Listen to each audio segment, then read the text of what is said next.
Hello दोस्तों, आप लोगों का स्वागत है इस क्लासेज में। आज के इस वीडियो में हम लोग class 8 chapter number part 1 lakh की चूड़ियाँ भाग 4 हिंदी कक्षा 8 आज के इस वीडियो में हम लोग पढ़ेंगे। तो आज के इस वीडियो में भाग 4 हम लोग पढ़ेंगे लाख की चूड़ियाँ। तो हम लोगों ने पिछले 3 भाग हम लोगों ने पूरा कंप्लीट कर दिया था। अगर आपने वो वीडियो नहीं देखा तो हमारे चैनल पे जाकर देख सकते हो। तो चलो शुरू करते हैं लाख की चूड़ियाँ भाग 4। तो हम लोगों ने लास्ट में देखा था कि जो जो मतलब कि लेखक हैं वो बहुत दिनों के बाद क्या है कि अपने नानी के घर जाते हैं और उन्हें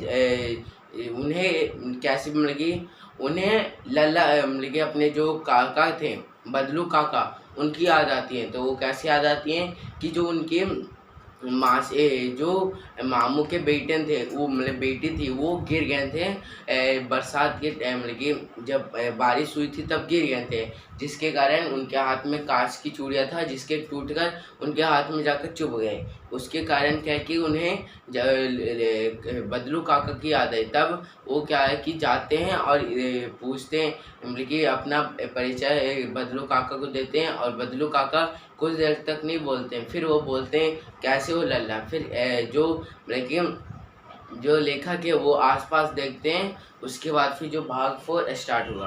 तो जब आसपास देखते हैं तो वो देखते हैं कि ना उनकी मछिया है ना उनकी भट्टी है, मतलब कि जिस पे बैठकर वो जो लाख की चूड़ियाँ बनाते थे वो भी नहीं है, मछिया भी नहीं है और भट्टी भी नहीं है। जिसके द्वारा क्या है कि मतलब कि भट्टी मतलब होता है कि जैसे कि अगर आपको प्लेट बनाते तो प्लेट का मशीन आता है, उसी तरह लाख की चूड़ियाँ बनाने के लिए मशीन आता होगा, उसी को भट्टी बोलते हैं। जिसमें कोयला क्या गर्म होता है उसे भट्टी बोलते हैं। उसकी इधर उधर देखते हैं। उसके बाद फिर बोलते हैं कि क्या आपने लाख की चूड़ियाँ बनाना छोड़ दी। पूछते हैं किससे, बदलू काका से। तो काका बोलते हैं हाँ बहुत सालों पहले मैंने छोड़ दिया। वो फिर पूछें क्यों, लेखक ने पूछा क्यों।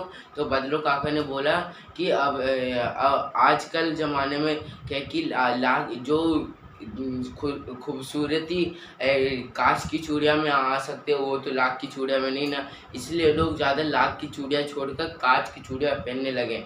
इसके कारण क्या किया, जो लोग ज़्यादा पूछते नहीं हैं इसलिए काम बंद कर दिया। उसके बाद फिर क्या कि पूछते हैं कि आपकी गाय कैसे है। क्योंकि जब भी वो गर्मी में आता था तो बदलू काका क्या क्यों उसे मलाई देते थे। तो पूछते हैं तो फिर वो बोलते हैं कि गाय तो हम लोगों ने बहुत सालों पहले ही बेच दिया था, क्योंकि हमें खाने के लिए कुछ नहीं था तो हम लोग गाय को क्या खिलाते हैं। तो वही बात चलती है। उसके बाद फिर क्या है कि जो बदलू का मतलब कि जो लेखक हैं वो पूछते हैं कि आज आम का फसल आपका कैसा गया। तो बोलते हैं कि इस बार ठीक ही है। तो कुछ देर बाद बोल देंगे माफ़ करना लल्ला, मैंने आम खिलाना भूल गया। उसके बाद फिर क्या कि अपनी बेटी रज्जो को बुलाती है, बोलती है कि टोकरी भरकर आम ले आओ। तब मतलब कि अपने जो उनकी बेटी थी रज्जो उनको बोलते हैं कि जाओ और क्या करो कि आम ले आओ। तब बोलता है लेखक बोलते हैं कि इस बार बहुत सारे आम खा लिए, अगली बार खाएंगे, मतलब कि आपसे आएंगे तब खाएंगे। तो बोले कि ऐसे ही बिना आम खाए हुए कैसे जाने दें। तब वो अपने बेटी को बुलाते हैं और उनके टोकरी में क्या कि आम थे। तो क्या बोलते हैं कि सुंदरी वाले आम देना, मतलब सुंदरी मतलब ज़्यादा लाल ज़्यादा मीठे, उसी को क्या सिंदूरी बोलते हैं। ये क्वेश्चन याद रखिएगा कि मतलब कि रज्जो ने कैसा आम दिया था लेखक को। तो सिंदरी आम दिए थे, सिंदूरी जो कि बहुत मीठा होता है और बहुत लाल होता है। तो उसी तरह फिर देती है। और क्या है कि मतलब कि पहले लेखक बोलते हैं कि ज़्यादा नहीं खा पाऊँगा। तब मतलब कि बदलू काका बोलते हैं कि हम लोग तो जब तुम्हारे इतना उम्र के थे तो इनकी 4 गुने खा लेते थे, मतलब कि जब 4 गुने इस टोकरी भरकर आम एक बार में खा जाते थे। तब ज़्यादा नहीं तो सिंदूरी वाले आम देते हैं। उसके बाद फिर पूछता है कि ठीक है तो फिर क्या कि कुछ बात करते हैं और फिर लेखक वापस आ जाते हैं। तो लेखक को यह याद आती है कि बदलू काका ने हार मानकर भी हार नहीं माना।